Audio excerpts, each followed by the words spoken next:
The first transmission came on a Tuesday morning.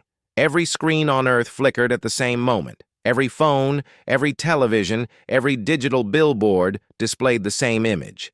A face that was not human stared down at 7 billion souls. The being called itself Ambassador Vexthar of the Dominion of Eternal Stars. Its skin was the color of wet stone, stretched tight over a skull that seemed too long, too angular to be natural. 3 eyes arranged in a triangle studied humanity with the cold interest of a scientist examining insects. "People of Earth," the voice spoke in every language simultaneously, a trick that made scientists lose sleep for months afterward. "Your planet has been observed for 300 of your years. Your species has been evaluated. Your world has been claimed. You will submit to the Dominion, or you will be removed." The transmission lasted exactly 4 minutes. In those 4 minutes, the ambassador explained the terms. Humanity would surrender all weapons. Humanity would accept Dominion governors in every nation. Humanity would provide workers for Dominion mining operations across the solar system. In exchange, humanity would be allowed to continue existing. The deadline was 30 days. Captain Elena Vasquez watched the transmission from her office at the United Nations Security Council building in New York. She was 52 years old, with gray streaking through her black hair and lines around her eyes that spoke of too many wars, too many difficult decisions. She had served in 3 conflicts, lost friends in all of them, and had dedicated her life to making sure fewer young soldiers had to die.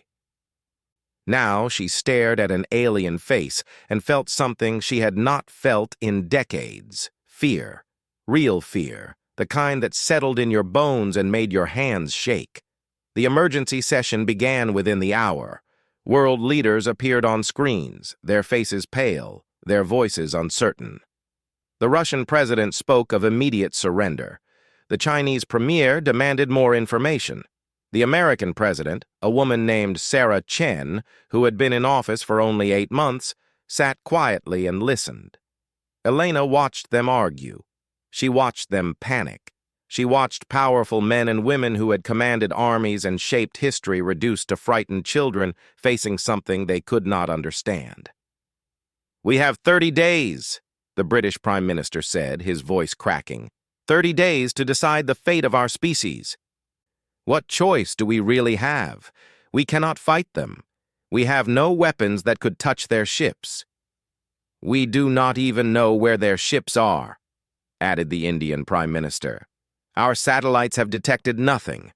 Our telescopes have seen nothing. They could be anywhere, everywhere." The arguments continued for hours. Some wanted to fight, though they had no idea how. Some wanted to surrender immediately, hoping for mercy. Some wanted to negotiate, to buy time, to find another way. Elena said nothing.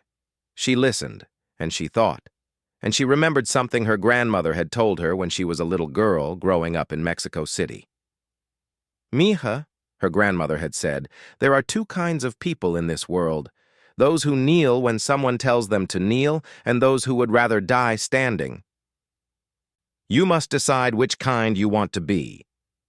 On the 7th day, the Dominion sent another message. This one was shorter. "We have detected military activity on your planet. Weapons are being moved. Soldiers are being gathered. This is unwise. To demonstrate our capabilities, we will now remove one of your cities." The city they chose was São Paulo. 20 million people lived there. The weapon the Dominion used was invisible. It made no sound. There was no explosion, no fire, no destruction that could be seen from space. The people simply stopped. Every man, woman, and child in São Paulo stopped breathing at the same instant. Their hearts stopped beating. Their brains stopped functioning.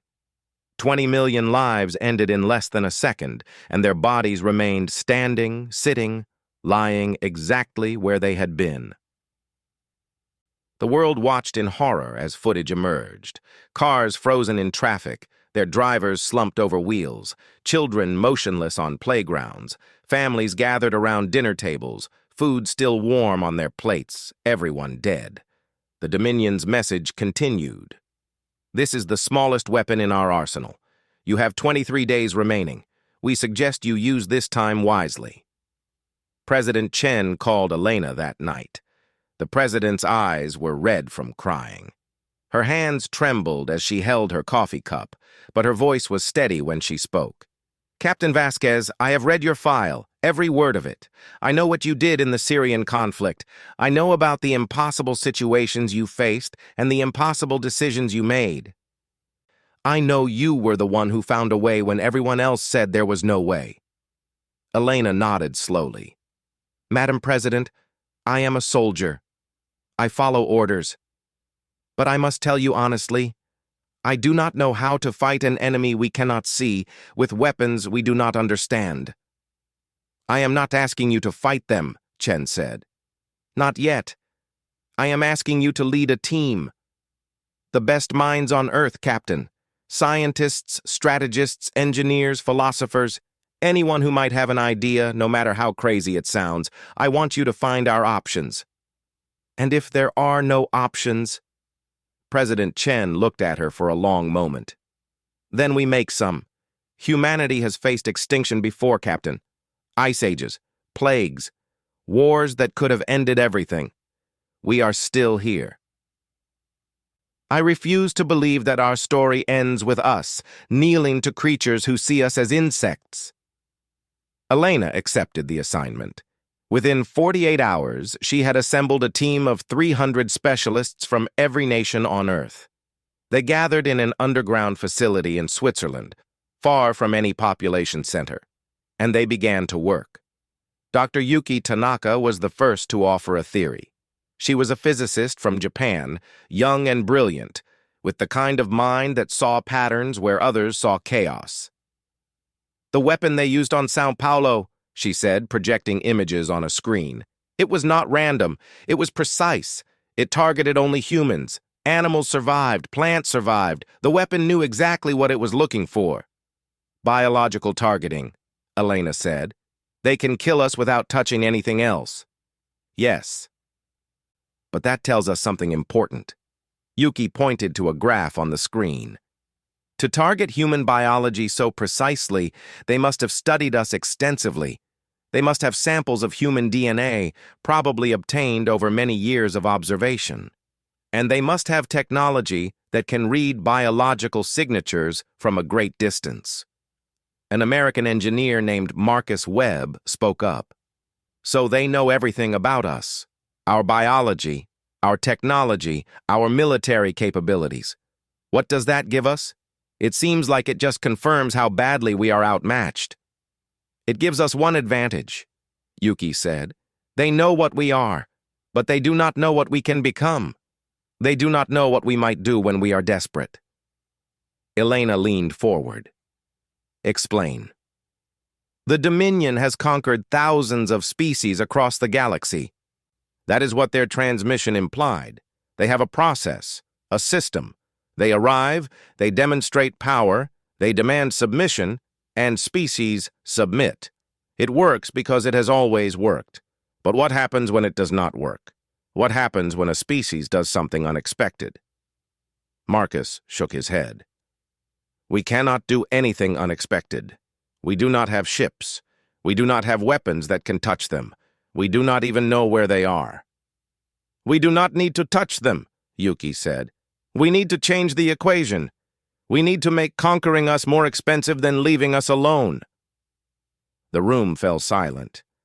Elena looked at the faces around her, scientists and soldiers and diplomats, people who had dedicated their lives to understanding the universe and protecting their fellow humans.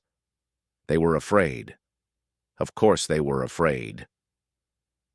But beneath the fear, she saw something else, determination. Defiance. Tell me more, Elena said. For the next 2 weeks, the team worked around the clock. They developed plans and discarded them. They built models and watched them fail. They argued, they shouted, they cried, and they kept working. Meanwhile, the world outside was descending into chaos. Riots erupted in cities across the globe. Governments struggled to maintain order. Religious movements proclaimed the end times. Suicide rates increased by 300%. Many people believed humanity was already dead, just waiting for the final blow. But others believed something different. In small towns and large cities, in homes and churches and community centers, people began to gather. They shared stories about human resilience. They remembered the impossible challenges their species had faced and overcome. They refused to accept that this was the end. A movement began to grow. People called it the unbowed. They wore symbols of resistance, fists raised toward the sky. They organized networks of communication that could survive even if governments fell. They prepared shelters, stockpiled supplies, and trained to survive in a world without electricity or technology. They did not know how to fight the Dominion, but they knew they would not kneel. On the 25th day, Elena's team finally found something. It was not a weapon. It was not a strategy. It was something much simpler and much more powerful. It was a message. "We have analyzed every piece of Dominion technology we can detect," Yuki explained to the assembled team. "Their ships are hidden, but their communication signals are not. They use a form of quantum entanglement that allows instant communication across any distance. And that communication network is connected to something much larger than just the fleet orbiting Earth." "Connected to what?" Elena asked. "To the entire Dominion. Every planet, every species, every conquered world. They are all linked together, watching each other, communicating with each other. And that means they are all watching us right now." Elena understood immediately. If we surrender, they see it. If we resist, they see it. Every species in the Dominion is watching to see what humanity does. Exactly. And that changes everything. Because if we refuse to bow, if we fight back even knowing we cannot win, we send a message to every conquered species in the galaxy. We tell them that resistance is possible. We show them that the Dominion is not as all-powerful as they claim to be. Marcus raised his hand. "But we will still lose. We will still die." "Maybe," Yuki said. "Or maybe not. Because there is something else we discovered. Something the Dominion does not want their subjects to know." She pressed a button and a new image appeared on the screen. It was a star map, showing thousands of worlds across the galaxy. Most were marked in red, indicating Dominion control. But scattered among them were pockets of yellow, worlds that existed in a state between submission and rebellion. "The Dominion is not stable," Yuki continued. "They have faced resistance before. Small rebellions, quickly crushed, but never forgotten. There are species out there waiting for a sign, waiting for proof that the Dominion can be challenged. If humanity refuses to bow, if we fight back publicly and loudly enough for the entire galaxy to see, we might spark something much larger than ourselves." Elena looked at the map, at the countless worlds suffering under Dominion rule, at the possibility that one small planet might change everything. "So we have a choice," she said slowly. "We can kneel and survive as slaves, or we can stand and possibly die. But in dying, we might light a fire that burns across the galaxy." The room was silent. Everyone knew what she was suggesting. Everyone understood the risk. Finally, Elena stood. "I need to speak with President Chen, and I need every one of you to prepare for what comes next. Because in 5 days, humanity is going to give the Dominion our answer." The war room beneath Geneva had become the beating heart of human civilization. Cables snaked across floors. Screens covered every wall, displaying feeds from satellites, news stations, and hidden cameras positioned around the globe. Men and women worked at stations arranged in concentric circles, coordinating what might be humanity's final act of defiance. Elena had not slept in 3 days. Her body was running on caffeine and adrenaline and something deeper, something that felt like destiny. She stood at the central platform, watching her plan take shape across a dozen screens. President Chen had agreed to everything. So had the leaders of China, Russia, India, and 27 other nations. For the first time in human history, every major power on Earth was working together toward a single goal. Old enemies shared intelligence. Ancient rivals pooled resources. The petty conflicts that had divided humanity for centuries suddenly seemed absurd in the face of extinction. "Status report," Elena called out. Colonel James Wright, a tall American with a shaved head and steady hands, stepped forward. "Ground forces are in position across all continents. We have mobilized every military asset on the planet.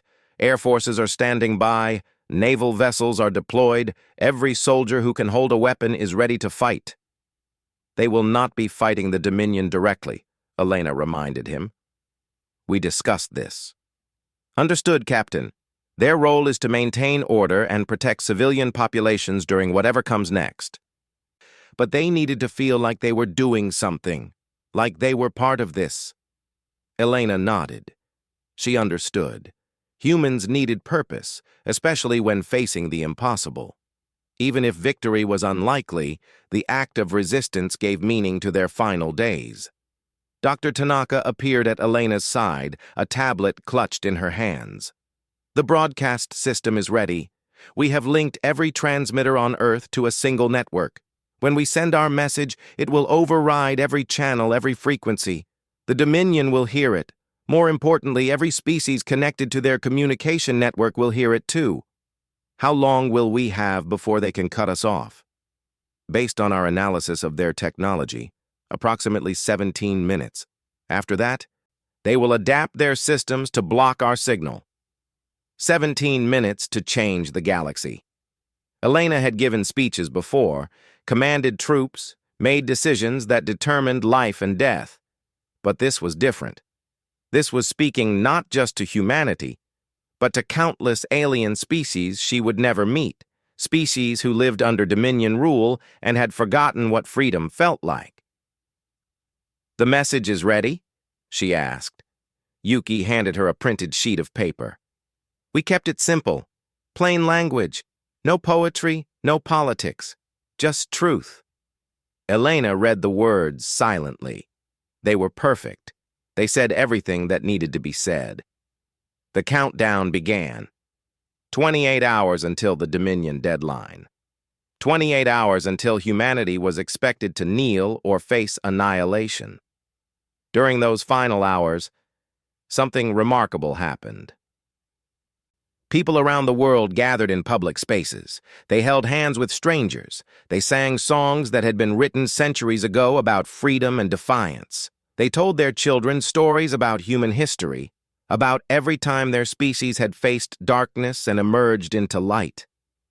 In New York City, a crowd of over 1 million people filled Central Park. They had come from every borough, every background, every walk of life. They stood together beneath the stars and waited for dawn.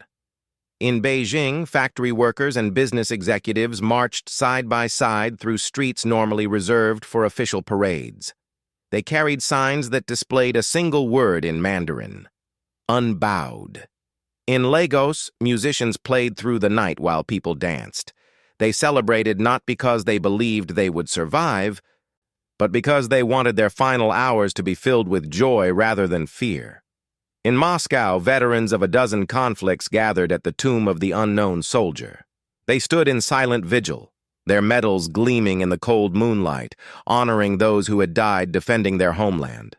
And in a small village in Pakistan, an elderly man named Abbas Khan sat on his porch, with his grandchildren gathered around him. He told them about his own grandfather, who had fought against colonial occupation generations ago. "They told us we were nothing," Abbas said. "They told us we could never govern ourselves, never build our own future. They had guns and armies and all the power in the world. But they could not take our dignity. They could not make us believe we were less than human. And in the end, that was their weakness." They did not understand that people who refuse to be conquered cannot truly be defeated. His youngest grandchild looked up at him with wide eyes. "But grandfather, these are not men with guns. These are beings from the stars. How can we fight them?" Abbas smiled and placed a hand on the child's head. "We do not fight them with weapons, little one. We fight them by refusing to be afraid. We fight them by standing together. We fight them by showing the universe that humanity will not bow." The hours passed. Dawn broke across the globe, time zone by time zone, washing the world in golden light. In the bunker beneath Geneva, Elena Vasquez straightened her uniform and took her place before the camera. The broadcast began. Every screen on Earth flickered once more. This time, the face that appeared was human. Elena's dark eyes stared out at her species, at the Dominion fleet watching from beyond the stars, at every conquered world linked to the galactic communication network. "My name is Captain Elena Vasquez," she began, her voice steady and clear. "I speak on behalf of the planet Earth and the species known as humanity. We have received your demands. We have seen your power. We have buried 20 million of our people, killed without warning, without mercy, without reason." She paused, letting the weight of those words sink in. "You have given us a choice. Submit or die. You believe this is a choice at all. It is not." Across the globe, billions of humans watched in homes and shelters and public squares. They held their breath. They gripped the hands of loved ones. They waited to hear what came next. "Humanity will not bow to the Dominion. We will not surrender our freedom. We will not accept your governors, your chains, your definition of what our species should be. You can kill us. You probably will kill us. But you cannot make us kneel." In the Dominion fleet orbiting beyond the moon, Ambassador Vexthar watched the transmission with growing confusion. This was not how conquered species behaved. This was not the script that had worked for 10,000 years across 10,000 worlds. "They are rejecting our offer?" asked Admiral Zorketh, the fleet commander. "Impossible. No species has rejected us in 900 generations." "They are not rejecting us," Vexthar said slowly, his three eyes narrowing. "They are challenging us. There is a difference." Elena continued speaking. "We know what you are thinking. You are thinking that we are foolish, that we are primitive, that we do not understand the reality of our situation. But we understand perfectly. We have studied your history, Ambassador. We have analyzed your methods.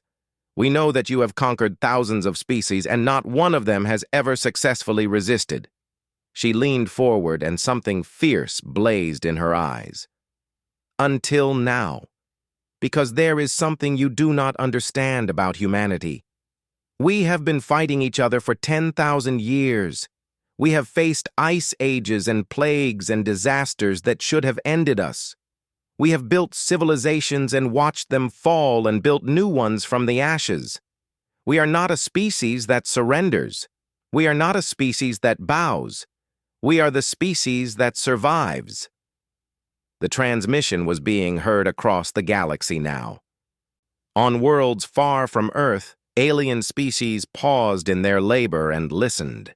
They heard a voice speaking in languages they had never encountered, translated by Dominion technology designed to control them. They heard a species they had never met issuing a challenge to the Empire that had crushed their own hopes. To the beings of the Dominion we say this: you have power. You have technology. You have weapons that can destroy worlds. But you do not have what we have. You do not have the willingness to die rather than submit. You do not have the unity of a species that has finally found something worth standing together for. And you do not have our future." Vexthar turned to Zorketh. "Cut the transmission. Immediately." "I cannot," the Admiral replied, his voice shaking. "They have found a way to embed it in our own network. They are using our technology against us." "That is impossible. They are primitives." "They were primitives," Zorketh corrected. "Perhaps we should have paid more attention to what they were becoming." Elena's voice echoed across the stars. "We do not expect to survive this day. We do not expect mercy from creatures who murdered 20 million innocents to make a point. But we want the galaxy to know that humanity went down fighting. We want every conquered species watching this broadcast to remember one simple truth. The Dominion is not invincible. They can be challenged. They can be defied. And someday, somewhere, they can be defeated." She took a deep breath. This was the moment everything changed. In exactly 60 seconds, humanity will take its first action of resistance. We will not attack your ships because we know we cannot hurt them. Instead, we will do something far more dangerous. We will give the galaxy hope. In bunkers around the world, technicians prepared for the next phase of the plan. It had taken 2 weeks to develop using every scientific resource humanity possessed. It was not a weapon in any traditional sense. It was something far stranger. "The universe operates on principles that apply equally to all beings," Elena continued. "Physics does not care whether you are human or Dominion. Energy cannot be created or destroyed, only transformed, and information, once released, cannot be taken back." She smiled, and for the first time, Ambassador Vexithar felt something he had not experienced in centuries: uncertainty. "For the past 300 years, you have been observing us. You have learned everything about our biology, our technology, our civilizations. But we have been observing you too. In the past 30 days, we have analyzed every transmission you have sent, every signal your ships have emitted, every trace of your technology you have left in our solar system, and we have discovered something remarkable." The countdown reached 0. Across Earth, hundreds of specialized transmitters activated simultaneously. They sent out a precisely calibrated burst of information, encoded in the same quantum format the Dominion used for their own communications. The burst traveled instantly across the galactic network, reaching every world connected to the system. "We have discovered the truth about the Dominion," Elena said. "You are not ancient. You are not as powerful as you claim. 3,000 years ago, you were a single species on a single world, just like us. You rose to power not through superior strength, but through deception and manipulation. You conquered your first neighbors by making them believe you were gods, and you have been playing the same trick ever since. On worlds across the galaxy, conquered species received the data burst. It contained everything humanity had learned about Dominion history. Stripped of the propaganda and mythology the Empire had built around itself. It showed that the Dominion had started as a small, desperate civilization that had bluffed its way to power. It revealed that their technology was not divine, but stolen, adapted from species they had absorbed. It exposed that their control depended not on overwhelming force, but on the belief of their subjects that resistance was impossible. "You have ruled through fear," Elena concluded. "But fear only works when people believe they have no choice. Today, humanity gives the galaxy a choice. Believe the lies or remember the truth. We may not survive to see what comes next, but we will die knowing that we did something far more powerful than winning a war." She straightened her shoulders and delivered her final words. "We told the galaxy the truth, and that is something you can never take back." The transmission ended. 17 minutes had passed. The Dominion cut the signal, but it was far too late. The information was already spreading, world to world, species to species, igniting questions that had been suppressed for millennia. Ambassador Vexithar stood in the command center of the flagship, surrounded by officers who looked to him for guidance. For the first time in his long career, he had no idea what to do. "Destroy them," Admiral Zorketh suggested. "Destroy their entire planet. Make an example." "And confirm everything they said?" Vexithar replied. "They have just told the galaxy that we rule through fear and deception. If we destroy them in rage, we prove them right." Then what do we do? Vexthar stared at the blue and white planet floating in the void. Such a small world, such a young species, and yet they had done something no other civilization had ever managed. They had made the Dominion hesitate. "We wait," he said finally.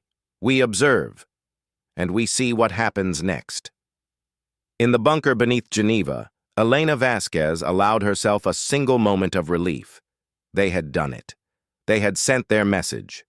Whatever came now, humanity had made its choice. She looked at the people around her, scientists and soldiers and ordinary citizens who had worked miracles in impossible time frames. They were exhausted, terrified, and proud. They had refused to bow. Now they would find out what their defiance would cost. She paused at the door and looked back at her team.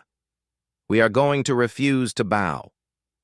6 months passed without a word from the Dominion. Their ships remained in orbit, visible now to human telescopes, massive dark shapes that hung in the void like patient predators. But they did not attack. They did not communicate. They simply watched. Elena Vasquez had become the face of human resistance. She gave speeches and coordinated global defense preparations and met with leaders from every nation. But mostly, she waited. Everyone waited. The entire planet held its breath, wondering if each sunrise would be their last. Life continued in the strange way life always does, even under the shadow of extinction.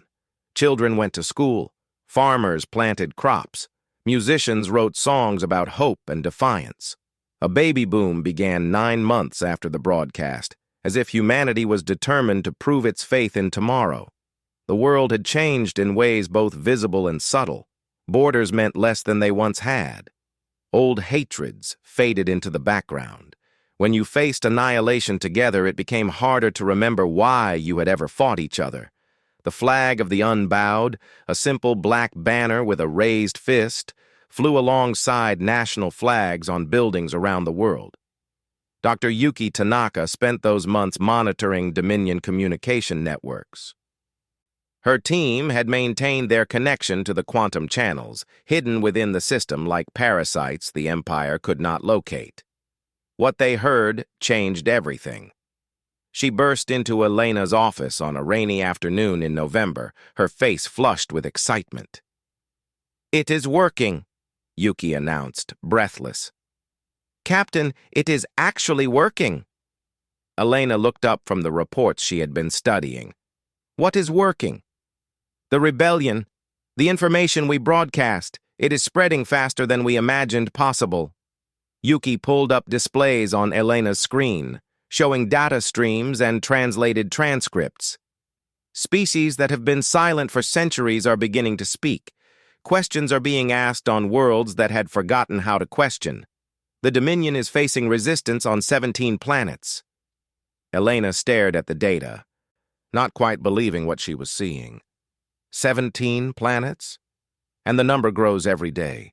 Not armed rebellion, not yet, but something almost as dangerous. People are refusing to work. They are sharing information. They are organizing, all because of what we did. For months, Elena had wondered if their gamble had been worth anything. She had sent a message to the stars, knowing that humanity might die before seeing any result. Now she was learning that their words had traveled farther than any weapon ever could. "There is more," Yuki continued. "We have detected transmissions from 3 species attempting to contact us directly. They want to communicate with humanity. They want to learn how we resisted." Elena sat back in her chair, overwhelmed by the implications. "Have you told President Chen?" "I am telling you first. Because there is something else. Something you need to know before anyone else." Yuki hesitated, choosing her words carefully. "The Dominion is divided. Ambassador Vexthar has been arguing with his superiors for months. There is a faction that wants to destroy Earth immediately and suppress all knowledge of our resistance. But there is another faction that believes destruction would only prove our claims and accelerate the rebellions already spreading. So they are paralyzed, caught between two bad options. Yes, and that gives us something we never expected to have. Time. Elena stood and walked to the window. Rain streaked the glass, distorting the lights of Geneva below. Somewhere beyond those clouds, beyond the atmosphere, Dominion warships waited. But they were not the invincible force humanity had once believed them to be.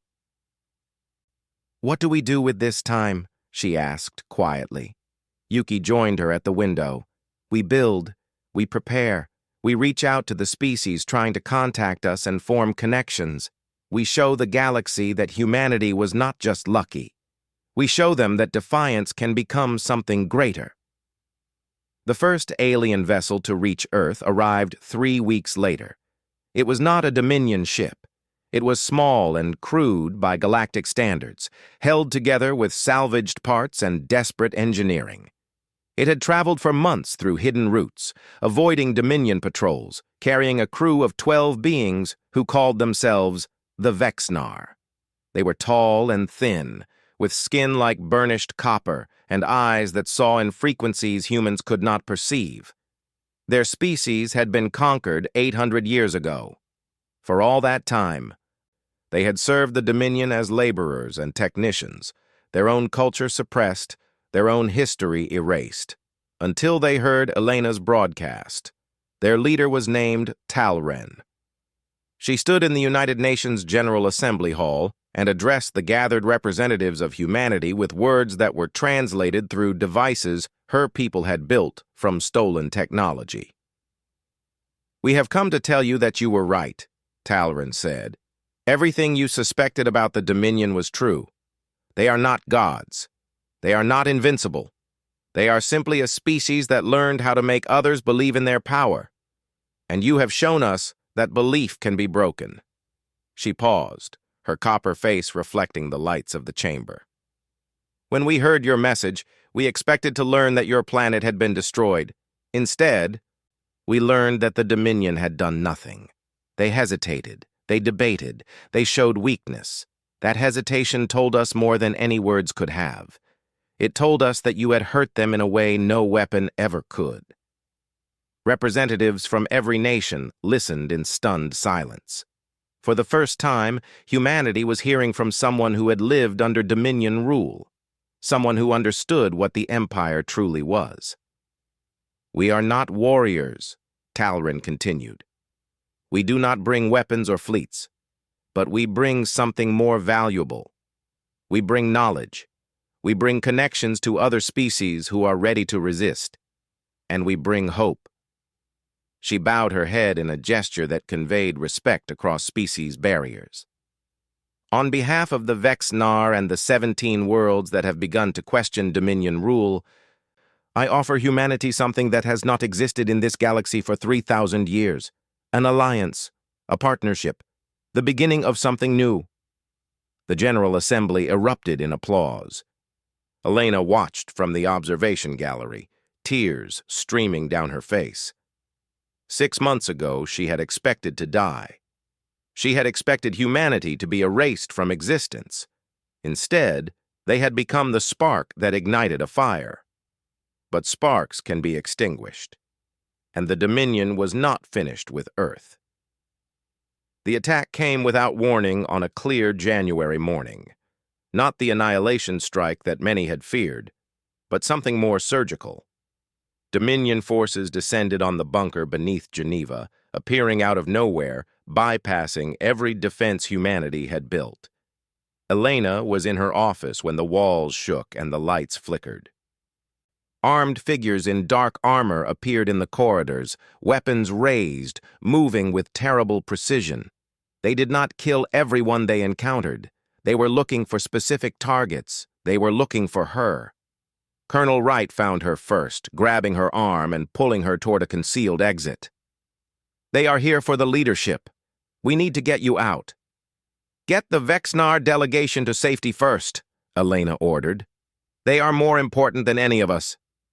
"Captain, you are the symbol. If they take you, they take everything we have built." Elena wanted to argue, but there was no time. Dominion soldiers were closing in. their footsteps echoing through the facility. She allowed Wright to guide her through passages that had been designed for exactly this contingency. They emerged in a parking structure beneath a commercial building 2 kilometers from the bunker. A vehicle was waiting, engine running, driven by a young Swiss corporal whose hands trembled on the wheel. "Go," Wright said. "I will hold them here." "James, no. Come with us." He shook his head. "Someone has to slow them down. Besides, I always wanted to know if I was as brave as I pretended to be." He smiled, and for a moment he looked like the young officer Elena had first met 20 years ago. "It has been an honor, Captain. Tell the galaxy that humanity never stopped fighting." The vehicle pulled away. Elena looked back and saw Wright walking toward the building entrance, weapon raised, ready to face an enemy he could not defeat. She never saw him again. The next 3 months were chaos. The Dominion launched targeted strikes against human leadership around the world, decapitating governments and disrupting the coordination that had made resistance possible. They killed President Chen in Washington. They destroyed the Vexnar ship before it could return to space. They hunted down everyone who had been part of the original team, eliminating the minds that had found a way to hurt them. But they could not kill an idea. They could not destroy the hope that had spread across the galaxy. And they could not find Elena Vasquez. She moved constantly, sheltered by ordinary people who had seen her face on screens and heard her words in their hearts. Farmers in Argentina hid her in their barns. Fishermen in Indonesia carried her between islands. Resistance networks that had sprung up overnight passed her from safe house to safe house, one step ahead of Dominion hunters. In those months of running, she saw something beautiful. She saw humanity at its best. She saw strangers risking their lives for a woman they had never met simply because she represented something worth dying for.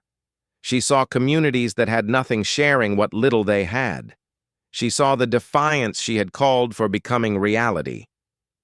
When the Dominion finally cornered her, it was in a small village in Tibet. She was alone, exhausted, knowing that her running was finally over. Dominion soldiers surrounded the building where she had taken shelter. Ambassador Vexthar himself came to oversee her capture. He walked into the room where she waited, his 3 eyes studying her with something that might have been curiosity or grudging respect. "Captain Vasquez," he said, "you have caused more trouble than any being I have encountered in 800 years. I am genuinely impressed." Elena did not stand. She was too tired to stand. "And yet here you are, still trying to catch one human instead of ruling your empire. Do you know what is happening because of you?" Vexthar moved closer, his voice carrying an emotion she had not expected. Frustration. 43 worlds are now in open rebellion. Our fleet is stretched thin trying to maintain control. Species that served us faithfully for centuries are suddenly asking questions, demanding answers, refusing to work. Good. Good. Your planet is burning. Your leaders are dead. Your species is scattered and broken. How can you call this good? Elena looked up at him with eyes that held no fear. Because you still do not understand. You think this was about winning. It was never about winning. It was about showing the galaxy that you can be defied. We did that. Everything else is just details. Vexithar stared at her for a long moment. You are going to be executed, publicly. Your death will be broadcast to every world as a warning about what happens to those who resist. I know. You do not seem afraid. I am not. Elena smiled. Do you want to know why? Because my death will not be the end. It will be fuel. Every species watching will see that humanity died fighting. They will see that we never surrendered, never begged, never bowed. And they will ask themselves, if these primitive creatures could stand up to the Dominion, why can we not do the same? She stood slowly, ignoring the weapons pointed at her. You are going to make me a martyr, Ambassador. You are going to unite the galaxy against yourself, and somewhere, someday, someone will finish what we started. The Dominion is already dying. You just do not know it yet." Ambassador Vexthar gave the order for her execution 3 days later. Elena Vasquez died on her feet, looking up at the stars she had never had the chance to visit. Her final words were broadcast across the galaxy, just as she had predicted. We did not bow. Within a year, the scattered rebellions had coalesced into a coordinated resistance. Within 5 years, the Dominion had lost control of over 100 worlds. Within 20 years, the empire that had ruled the galaxy for 3,000 years had collapsed entirely, replaced by a confederation of free species who called themselves the Unbowed. And on a small blue planet on the edge of an ordinary galaxy, humans looked up at stars they were finally free to explore. They built ships and traveled to worlds their grandparents could only have dreamed of. They met species who greeted them not as curiosities or primitives, but as the people who had changed everything. History books across the galaxy would remember many things about the fall of the Dominion. They would record battles and treaties and the names of leaders who had guided their people to freedom. But more than anything else, they would remember what had started it all: a single planet that refused to bow, a single species that chose death over submission. A single message that proved empires could crumble when people stopped believing they were invincible. The universe had countless stories of conquest and surrender. Now it had something rarer, a story of defiance so absolute that it reshaped the destiny of civilizations. When children on distant worlds asked how freedom had been won, their parents told them about a species called humanity. They told them about Captain Elena Vasquez and the day Earth told the galaxy the truth. They told them that courage was more powerful than any weapon and that hope could spread faster than any army could march. And they taught them the words that had started it all, words that had become sacred across 100 worlds, spoken in languages that had not existed when humans first looked up at the stars and wondered if they were alone. We did not bow. We will never bow. We are the unbowed.